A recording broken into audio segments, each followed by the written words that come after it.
Buonasera a tutti e benvenuti su BravoCast Italiano. Sono Stefano e come sempre sono qui con la mia collega preferita, Angela. Stasera parliamo di un argomento che mi sta molto a cuore e che probabilmente anche voi conoscete bene: il cibo sano. Mangiate bene voi? Avete mai pensato a come il cibo influenza la vostra vita ogni giorno? Buonasera a tutti. Sono Angela e sono felicissima di essere qui stasera. Sì, il cibo sano è davvero un tema interessante, Stefano. Io ho iniziato a pensarci seriamente qualche anni fa, quando mi sentivo sempre stanca. Non avevo energia, dormivo male e non capivo perché. Poi ho cambiato la mia alimentazione e tutto è cambiato.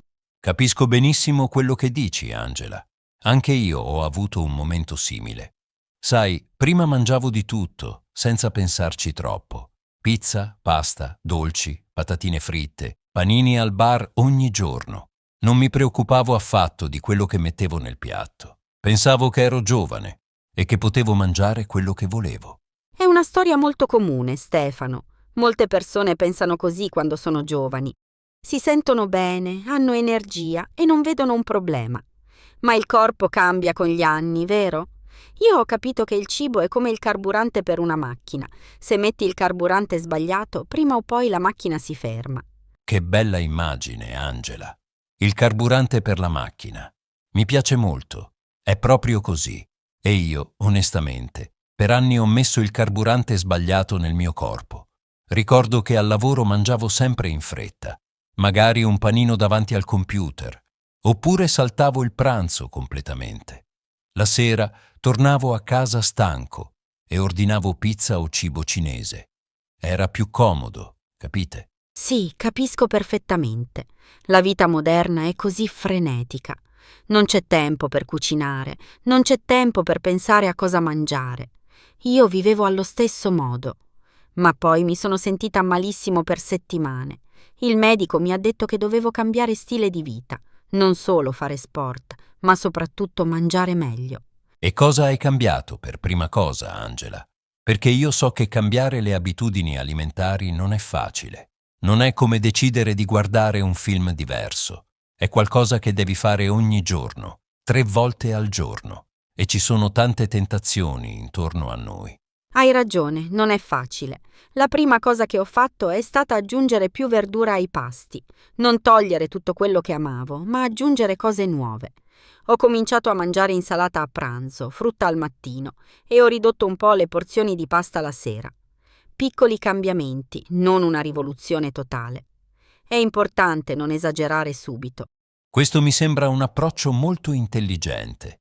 Non dire da domani mangio solo insalata e bevo solo acqua, ma cambiare le cose piano piano. Io ho provato la strada drastica una volta, sai.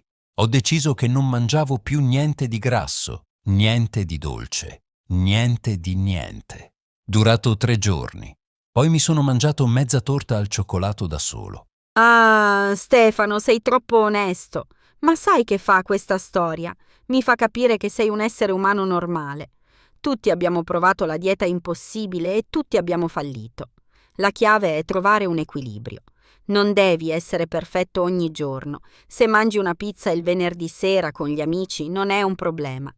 Il problema è se mangi pizza ogni sera della settimana. Esatto. E questo è un punto importante. A proposito, voi ascoltatori di BravoCast Italiano, vi chiedo, avete mai provato a seguire una dieta molto rigida? Com'è andata? Scrivete nei commenti. Siamo curiosi di sapere le vostre esperienze. Siamo sicuri che molti di voi hanno storie divertenti da raccontare. Sì, raccontateci.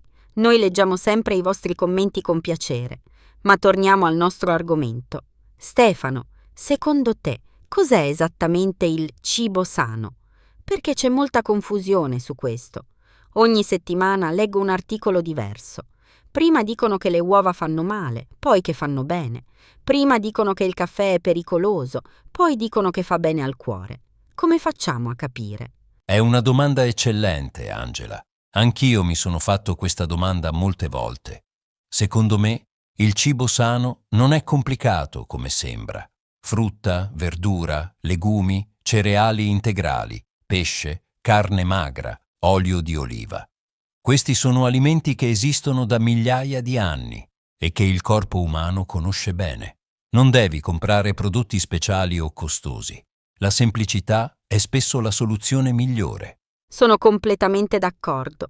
La dieta mediterranea, per esempio, è famosa in tutto il mondo proprio per questo. È semplice, è buona e fa bene alla salute. Verdure di stagione, olio di oliva, pesce fresco, legumi, pane integrale. Non è cibo noioso, è cibo delizioso. Io adoro cucinare e ho scoperto che mangiare sano non significa mangiare cose senza sapore. Qui tocchi un punto fondamentale, perché c'è questo mito che il cibo sano sia noioso, insipido, triste, come se dovesse essere una punizione. Invece no, la cucina italiana, per esempio, è una delle più sane e allo stesso tempo una delle più buone del mondo. Basta scegliere gli ingredienti giusti e cucinare con un po' di creatività. Esattamente. Io la settimana scorsa ho cucinato una pasta con pomodori freschi, basilico, olio extravergine e una piccola quantità di mozzarella. Era buonissima, leggera e ho usato pasta integrale. Mio marito ha detto che era il piatto migliore che avevo preparato da tempo e non sapeva nemmeno che era un piatto sano. Ah ah! Questo è bellissimo. Vedi, quando il cibo sano è anche delizioso, non ti sembra nemmeno un sacrificio.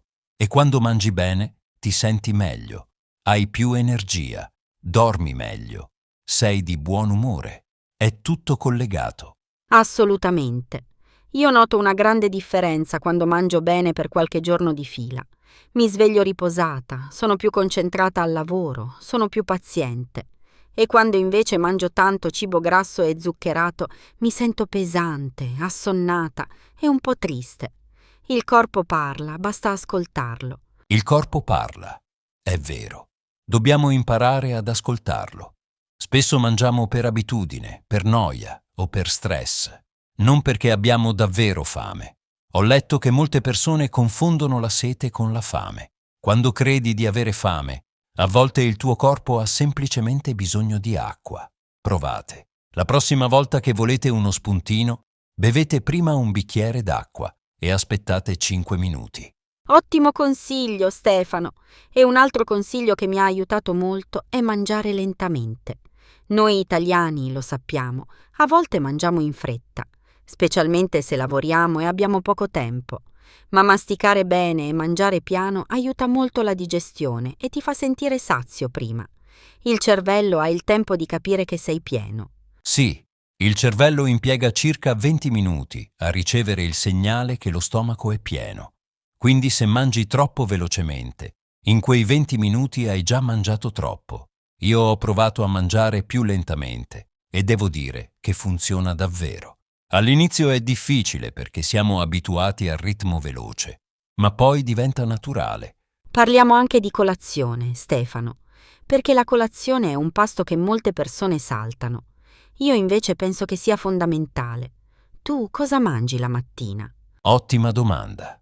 Io prima saltavo completamente la colazione. Uscivo di casa con solo un caffè e arrivavo al lavoro già affamato. Poi mangiavo tutto quello che trovavo, spesso cose poco sane perché avevo troppa fame. Adesso invece faccio una colazione vera.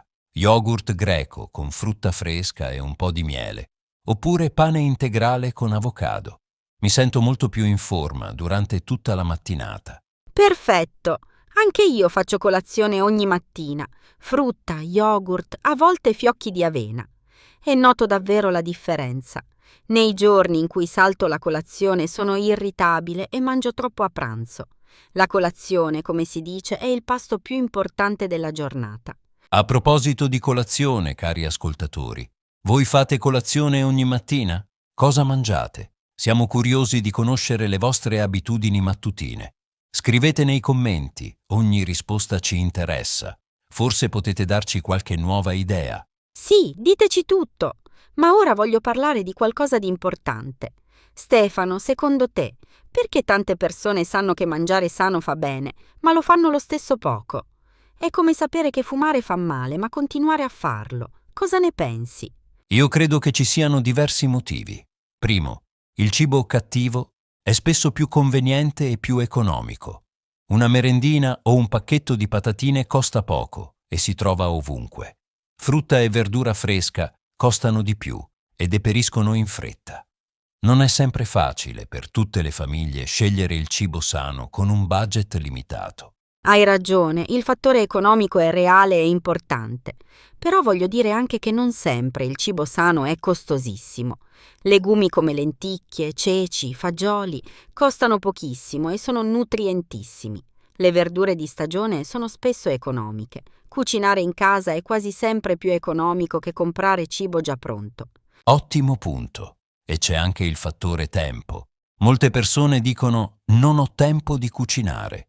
Io lo capisco, la vita è intensa, ma si può preparare il cibo in anticipo, cucinare grandi quantità nel weekend e conservarle. Io a volte preparo il pranzo per 3 o 4 giorni in una sola volta. Mi fa risparmiare tempo e mi aiuta a non cedere alle tentazioni dei fast food. Preparare i pasti in anticipo funziona molto bene. Io ogni domenica preparo un grande tegame di verdure al forno, cuocio dei cereali come farro e preparo una zuppa di legumi. Poi durante la settimana assemblo i pasti in pochi minuti. È pratico e sano. Vedi, ci sono soluzioni per ogni problema. E poi c'è anche la questione psicologica. Il cibo ci dà piacere e comfort. Quando siamo tristi o stressati, mangiamo per sentirci meglio. È normale, è umano. Ma se diventa un'abitudine, è un problema. Io ho imparato a trovare altri modi per gestire lo stress, come camminare, leggere, chiamare un amico. Il cibo è rimasto un piacere, non una terapia. Questa è una distinzione importantissima. Il cibo come piacere, non come medicina emotiva. E a proposito di piacere, voglio dire una cosa. Io non mangio perfettamente ogni giorno. Amo il gelato artigianale. Amo il tiramisù. Non li mangio ogni settimana, ma quando li mangio mi godo ogni cucchiaio senza sensi di colpa. Perché la vita è bella e anche i piccoli piaceri contano. Completamente d'accordo. La perfezione non esiste e non deve esistere. L'obiettivo è una relazione sana con il cibo nel lungo periodo. 80% di scelte sane e 20% di libertà. Questo è l'equilibrio che funziona per me. Bellissimo modo di vederlo, Stefano. Vorrei anche menzionare una cosa: l'importanza di mangiare insieme. In Italia abbiamo una bella tradizione di pasti condivisi in famiglia o con gli amici. Non è solo quello che mangi, ma anche con chi lo mangi e come. Questo aspetto sociale del cibo è importantissimo per il benessere. Ah, questo mi tocca il cuore. Il pranzo della domenica in famiglia, la cena con gli amici, le chiacchiere intorno alla tavola. Questi momenti sono parte della cultura italiana e sono bellissimi. Quando mangi in compagnia, mangi più lentamente, ridi di più, ti rilassi. La salute non è solo fisica, è anche emotiva e sociale. Benissimo detto, Stefano. Allora, cari amici di Bravo Cast Italiano, abbiamo parlato tanto stasera. Abbiamo parlato di cosa significa mangiare sano, di come cambiare le abitudini piano piano, di colazione, di preparare i pasti in anticipo, di equilibrio e dell'importanza del piacere a tavola. È stato un bel viaggio. Sì, davvero. E prima di salutarci, vogliamo fare una domanda finale a voi, cari ascoltatori. Avete cambiato le vostre abitudini alimentari negli ultimi anni? Cosa ha funzionato per voi? Cosa non ha funzionato? Condividete la vostra esperienza nei commenti qui sotto. Le vostre storie ci ispirano e ispireranno anche gli altri. Esatto! E ricordate, ogni piccolo passo conta. Non dovete cambiare tutto in un giorno. Un cambiamento alla settimana è già un grande risultato. Aggiungete una verdura nuova al vostro piatto. Bevete un bicchiere d'acqua in più al giorno. Mangiate un frutto a colazione. Piccoli gesti, grandi risultati nel tempo. Perfetto, Angela. Piccoli gesti, grandi risultati. Questo è il messaggio di stasera. Grazie mille a tutti voi per essere qui con noi su BravoCast Italiano. Se questo episodio vi è piaciuto, lasciate un bel mi piace. Iscrivetevi al canale se non lo avete ancora fatto e condividete con un amico che sta imparando l'italiano. Ci aiuta tantissimo.